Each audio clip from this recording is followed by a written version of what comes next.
샬롬 180일 성경 통독 61일차입니다.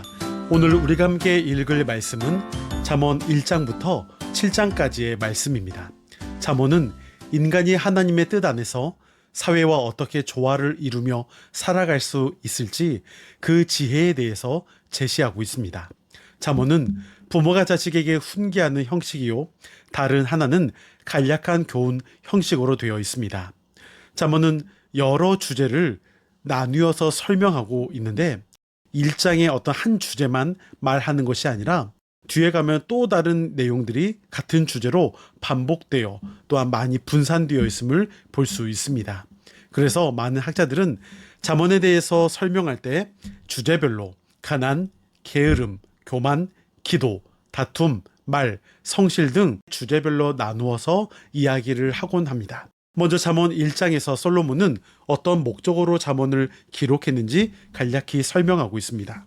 솔로몬은 자신의 부귀영화보다는 백성들을 공의와 정의로 다스리기 위해 먼저 기도했습니다. 처음에는 그렇게 지혜롭게 나라를 다스려 하나님의 뜻대로 백성들에게 평화와 부를 주었지만 그는 결국 주변의 이방 민족들을 통합, 교류하는 과정에서 혼인 계약을 맺었고 많은 여인을 받아들이면서 이방의 신도 함께 받아들였습니다.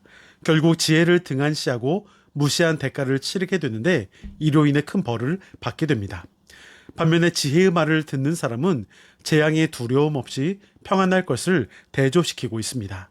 이러한 논리로 아버지는 아들에게 지혜를 구할 것을 설득합니다. 이어 2장에서 아버지는 아들이 꼭 그의 말과 계명을 귀담아 듣고 마음에 간직하기를 호소합니다. 그래서 지혜를 배우라 말합니다. 1절부터 4절이 지혜를 배우라 권면한다면 5절부터 22절까지는 지혜로 얻는 축복에 대해 언급합니다. 저자는 지혜를 추구하면 악한 사람들과 음녀로부터 보호를 받을 수 있다라고 말합니다. 지혜의 창시자이신 하나님께서 지혜를 따르는 사람들을 직접 악인들의 손에서 건져내시겠다라고 말씀합니다. 3장에서 저자는 오직 여호와 하나님만 의지하고 사는 사람이 지혜로운 사람이라며 아들에게 그와 같은 신앙 갖기를 권하고 있습니다. 여호와를 경외하고 의지하며 사는 것은 가장 중요한 지혜인 동시에 큰 축복임을 말하고 있습니다. 그래서 3장에서는 지혜의 아름다움과 필요성에 대하여 예찬론을 보여주고 있습니다. 4장에서 아버지는 때가 되었다 싶어 자신이 부모에게 전수받았던 지혜를 이제는 아들에게 전수해주고자 합니다.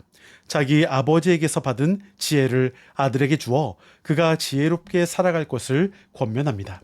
물론 1차 대상은 아들에게 말하겠지만 2차 대상은 배워야 할 모든 사람들, 독자들에게도 말하고 있습니다.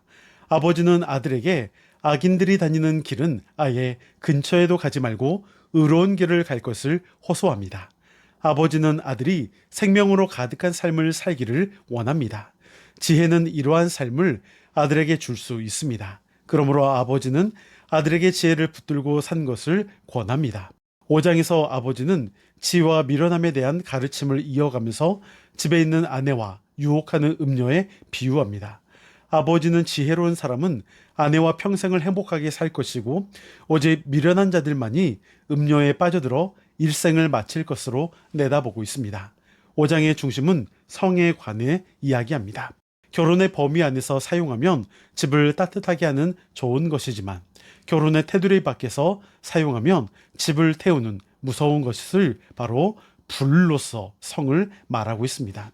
그렇기 때문에 늘 예수 안에서 거해야 합니다.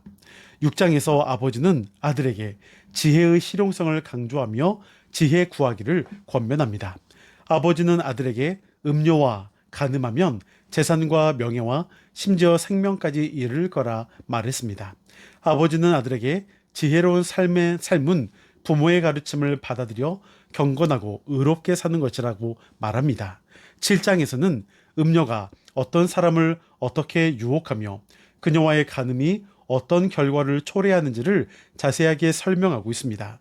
지금까지 아버지는 지혜로운 사람은 음녀를 피한다며 아들에게 피할 것을 지속적으로 부탁했습니다. 이제 아버지는 왜 아들이 음녀를 피해야 하는가에 대해 구체적으로 설명하며 설득합니다. 이제 내용을 기억하면서 잠언 1장부터 7장까지의 말씀을 들으시겠습니다. 여러분, 오늘도 승리하시고 평안하세요.